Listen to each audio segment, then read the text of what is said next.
Hello there, Sarah from 17 once again, introducing you to my Modern Warfare 3 Veteran Difficulty video walkthrough. This is the level Hunter Killer, and it is in Act 1.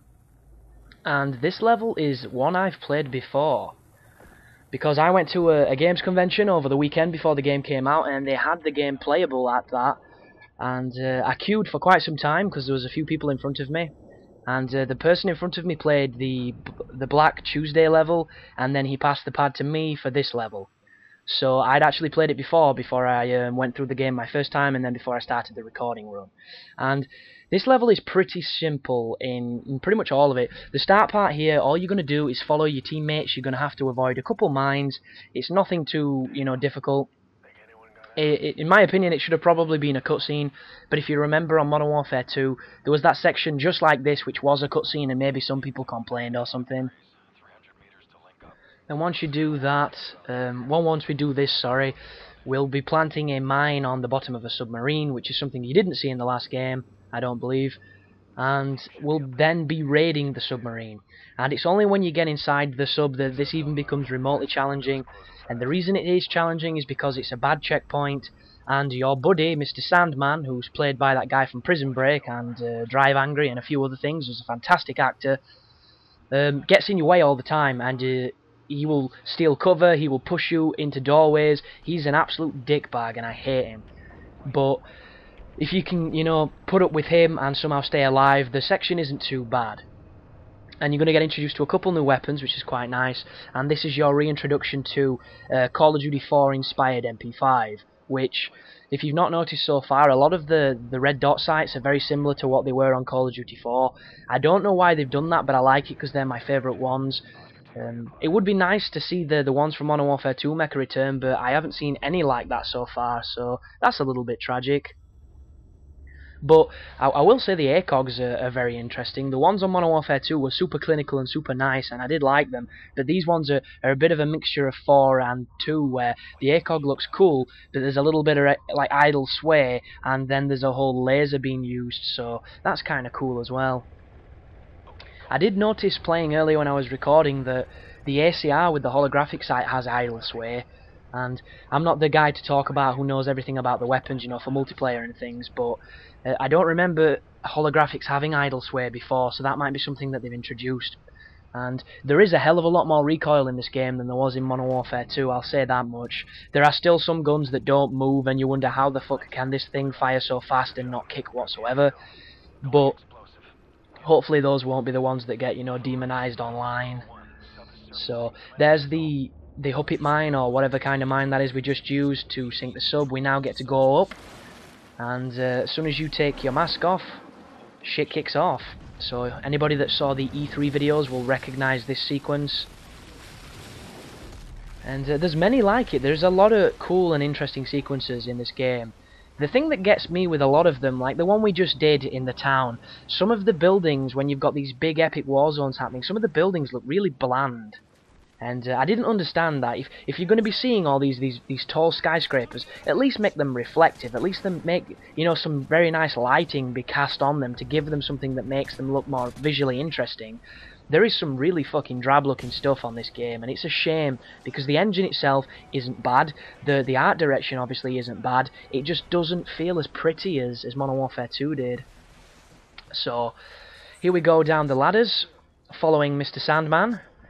And as soon as he opens this doorway, there's going to be 2 guys in front of you, but you can't see them for steam at first, and this dude will get in the way. These guys will kill you so quickly if you don't deal with them, and the recoil on the MP5 is really unmanageable sometimes. It can get really silly. So this is one of the new weapons that I've just picked up here. I'm not too sure of its name, but it is a very nice Russian submachine gun that has very little recoil. It reminds me of the Vector because it takes a couple bullets to kill, but if you can aim, you can kill. It's real fun. And this room is a real pain in the ass. You want to kill these people through the glass first, but don't eke your way around this corner because there's 2 guys looking at you and they'll almost kill you every time. But luckily enough for me, I think Sandman dealt with them that time. As you push towards this opening, 2 guys will spawn. Make sure you clean them up as best as you can. One thing I will say as well, when you're that close, hip fire. On some Call of Duty's hip firing was never really the key to success, but on Veteran, the seconds it takes you to aim, the computer will have already shot you dead, because they don't have that hesitation that we do. We're only human, they're not. So in those seconds of hesitation, they'll shoot you, and if you hip fire, you'll get the best of both worlds. A good strategy is to pre-fire if you think there's going to be somebody around a corner, which is simply just firing as you turn the corner so that you don't have the delay from you pressing the trigger. It can waste ammo, and ammo's never really a problem on this game, but it can be a bit of a pain in the ass if you're not careful. Be careful in this room, because the checkpoint is really bad. You'll have to do this entire room again if you die, and this next one. This is the doorway that Sandman gets in the way a lot. You'll notice I swap out to the P90 because I absolutely love this gun, sorry. And I just keep popping out, peppering dudes, going back into cover, and I get real lucky on this run because Sandman's not wanting to stick his fat ass in my face anymore. But I died about 2 times in this room recording purely because he wouldn't move, and I was getting really frustrated with him. And to tackle it, I go this right route, I go around this corner, I lay down a lot, I use hipfire a lot, and if you see a laser, it tells you that there's going to be another guy somewhere. It's a little misleading at first because you can't tell where the laser's pointing or where the source of the person is, but once you die a few times you're going to learn this room really quickly and realise it's not too bad. And once you've done that, all you need to do is push up to the door. This is going to be your first breach and entry sequence, and they haven't changed since Modern Warfare 2. They're a little bit more challenging on Veteran, but that's just because you die quicker if you fuck them up. So just you can shoot however you like, you can do single shots on people, it should be enough, you can go flat auto and make it really messy. There's no instances where you can't shoot something in them. I think there's one where there might be someone you've got to capture instead of kill that you don't have to shoot, but there will never be explosives, there'll never be any bullshit like that was in Modern Warfare 2. So, for the most, they're all pretty simple. That being said, there's a couple where you have to use a pistol and you can't look down your sights. Those are a little bit more challenging, because if you play on high sensitivity like I do, aiming from your hip is really fast when you're not used to it. Especially with a pistol, which has got the fastest aiming on the game. But Sandman's going to tell you to touch the console, so in synchronicity you're both going to slot some keys in, activate some nuclear devices, and now we're going to go to the first driving section of the game. And once again, anybody that's, you know, an avid video game follower who likes to know the news, likes to watch all the preview videos, you will recognise this sequence from E3 once again. They were definitely promoting this section a lot. It's pretty fun. And it's also got a mechanic that I've not seen in a Call of Duty that I wish they'd done more of in this game.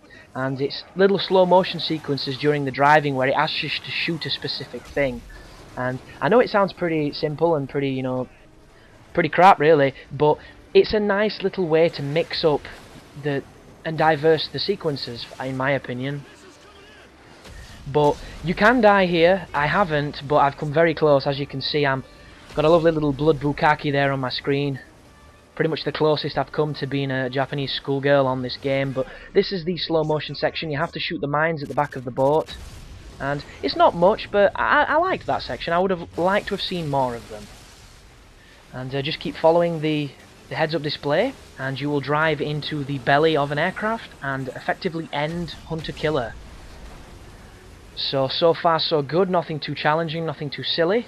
And the next level is pretty much more of the same, but I do believe the next one is slightly different because it introduces some interesting new environments, so to speak. It also has the AK-74U, which I don't think is in the multiplayer, and it's absolutely beautiful in this game. It's just like Call of Duty 4, and if it's not in the multiplayer, it might be. I've not checked. I'll be gutted because it is a super weapon, but I do believe they said they weren't putting it in. But there you go, mission complete. You should get some lovely achievements at the end of this, and as normal people, thanks for watching.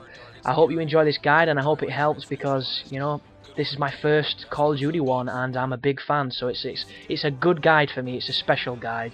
And as always, you take care.